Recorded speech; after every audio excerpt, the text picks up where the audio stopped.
Hello, good evening, students. Today's transcription number back of 220 on the speed of 100 words per minute. Start.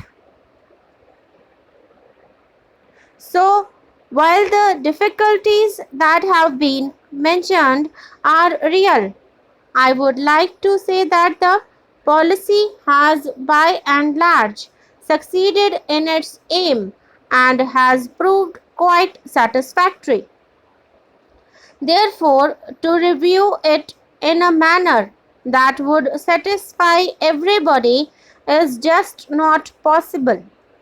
But as we go along, we are trying to modulate this policy and implement this policy in a way in which we can give as much satisfaction to a sector which needs attention at a particular time. So there is no question of this policy having been framed on account of pressures from the mill sector or the capitalists in the mill sector, as has been said, because they have suffered the most. There has been increase in the production in the handloom sector, increase in the production in the powerloom sector, but there is a fall in the production in the mill sector. As has been said, mills have been closed in Ahmedabad and Bombay. If it were weighted in favor of the capitalists in the mill sector, as it has been said, why have they suffered the most? So, we have tried to do a very balancing exercise in this way, and we will see that we try to protect everybody to the extent possible. But why is it that all the sectors are suffering? Madam, there is some basic difficulty in the whole situation which we have tried to go into.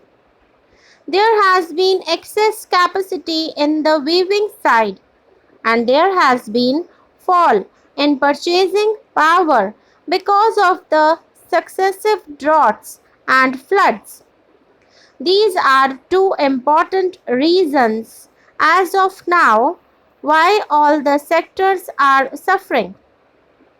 It has been said that the yarn prices have risen or the cotton prices have risen.